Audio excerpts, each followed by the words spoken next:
Alright guys, I missed something in the Fantasy Grounds tutorial. This is pretty helpful.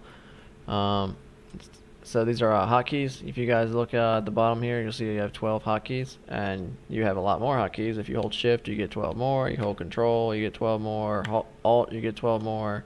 Control Alt, Alt Shift, Control Alt Shift, so on and so forth. You get a shit ton of hotkeys. You're never going to use them all, but you have them. So hotkeys. So these are nice. Um, this is completely optional.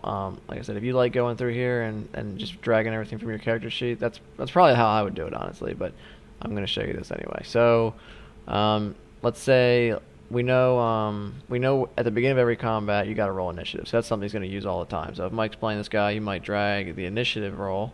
You just drag the roll to the hotkey instead of the chat window, and it puts it in your hotkey. And let's say that Mike's also going to be using stealth a lot because he's a rogue.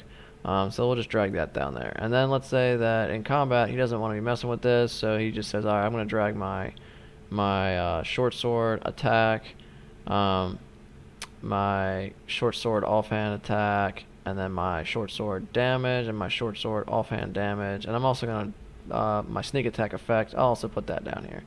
So I'm probably going to be, he's going to be using that a lot. So now, I mean, he could also do like his daggers, put them down here or whatever.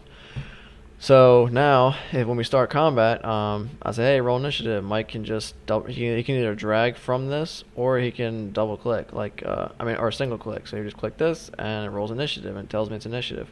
And then if he's making a stealth check, or he's trying to hide from somebody, he just clicks this, makes a stealth check.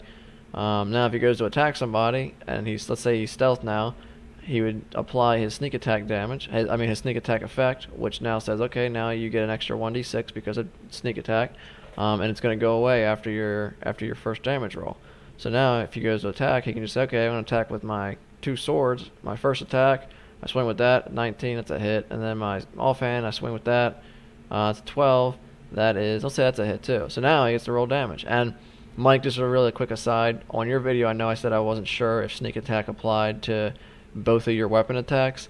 It says in the description it only applies once per turn. So whatever weapon hits, we'll get the sneak attack applied. If you happen to hit with both, it only applies to the one. So swinging with two weapons increases your chances of applying the sneak attack damage. So now that it's so basically, and you'll see that if I grab my main hand weapon to apply the damage from that, it rolls the extra d6 automatically as a 3, so that's 13, and then it'll roll the offhand damage by just doing this, and it'll do that without sneak attack. And that's your damage. And you can also, if you can right click these and clear these out if you want to change them or whatever. Now the only downside to this, it's a minor downside. I mean, it's a big downside if you use a shit ton of hotkeys, but if you're only using a couple, when you level up, let's say that these change for whatever, like as you level up you increase your damage or whatever. Like, you know what, let me try this real quick. So this does a 1d6 plus 3 to your dexterity. So if I update your dexterity, okay, so it's at 17. Let's just say I make it 18. It goes to plus 4. Let's see if it automatically updates.